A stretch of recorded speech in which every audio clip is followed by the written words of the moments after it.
మలయాళం వాళ్ళు ఇంత మంచి థ్రిల్లర్స్ ఎలా తీస్తున్నారు? నాకైతే ప్యాంట్లోకి వచ్చేసింది హార్ట్.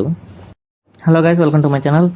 కొత్తగా చూసే వాళ్ళు ఎవరైనా ఉంటే ఒక లైక్ ఒక సబ్స్క్రైబ్ చేసుకుంటే వెళ్ళండి. ఈ వారం మనం ఒక 3-4 సినిమాల దాకా వచ్చాయి థియేటర్స్లోకి, అన్నీ చూసాము. ఒక్కొక్క దానికి రివ్యూ చేద్దామంటే నాకు కొంచెం టైం కుదరలేదు.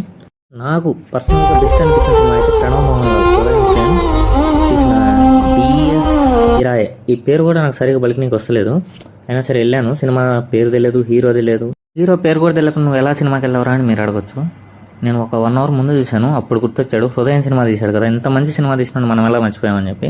ఇంకా సినిమా స్టోరీలోకి వెళ్తే, ఒక రిలేషన్షిప్లో ఉన్నప్పుడు అబ్బాయి కానీ గోస్టింగ్ చేస్తే, గోస్టింగ్ అంటే మీనింగ్ ఏంటో తెలియాలంటే మీరు ఒక ChatGPT కానీ గూగుల్ కానీ చేయండి, మీకు తెలుస్తుంది. తెలియని వాళ్ళు ఎవరైనా ఉంటే.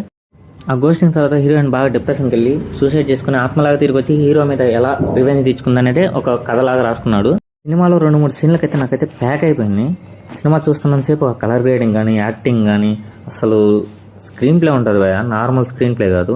ఎంత ఎక్సలెంట్గా రాసుకున్నాడు అంటే, ఒక ఇంట్లోనే జరుగుతుంటుంది, నీకు ప్యాక్ అయిపోతుంటుంది సినిమా మొత్తం చూస్తామంటే. ఇంకా మీకు కంజూరింగ్ సినిమా కానీ ఒక ఐడియా ఉంటే ఇది ఆ సినిమాకి మించి ఉంటుంది. ఇది మాత్రం OTTలో వచ్చాక చూద్దాం అనుకుంటే మీరే ఛాన్స్ మిస్ అయిపోతారు. ఖచ్చితంగా వెళ్ళండి. వీడియో నచ్చితే ఒక లైక్ కొట్టండి. Thank you.